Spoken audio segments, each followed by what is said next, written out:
सकाळी 5चा अलार्म वाजला म्हणलं की डोळे उघडावं लागतात, कारण सकाळी सकाळी ना 6:30 वाजता तनीची बस येते. त्याच्या अगोदर टिफिन त्याला उठवून तयार करणं ह्याच्यामध्येच ना तास दीड तास तर निघून जातो.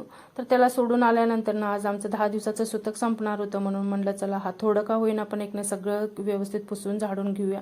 तर आज सगळं डीप क्लिनिंग केलेलं होतं, पण मी एकटे असल्यामुळे ना व्हिडिओ काढायला कोणच नव्हतं, त्यामुळे वर खाली करायला पायाचा प्रॉब्लेम आहे, त्यामुळे सगळं पहिलं क्लीन करून घेतलं आणि बाहेरून जे साफसफाई पुसून वगैरे काढायचं होतं ना मग त्याचाच थोडासा व्हिडिओ बनवला.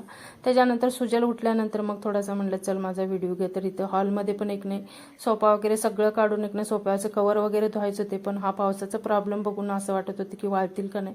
थोडंसंच रोजचा जे डेली यूजचा बिस्तारा तेच धुवून गच्चीवरती टाकला होता, पण वारं इतकं सुटलेलं होतं ना म्हटलं चला वाऱ्यानं तर थोडासा बिस्तारा सुकेल.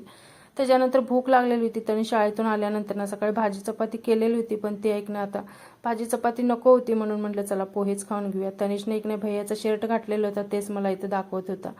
त्याच्यानंतर आज गुरुपौर्णिमा होती, म्हणून म्हटलं चला थोडंसं फ्रेश होऊन मंदिरमध्ये जाऊया. तर इथं आल्यानंतर ना सगळं दिवसभराचा थकवा निघून जातो. तर स्वामींच्या मंदिरमध्ये आलेलो, तर एकदम छान असं या मूर्तीला बघितल्यानंतर ना एकदम मन प्रसन्न होतं. छान असं दर्शन वगैरे घेतलं. तर कसा वाटला मिनी ब्लॉग, आवडला असेल तर चॅनलला लाईक शेअर आणि सबस्क्राईब करा.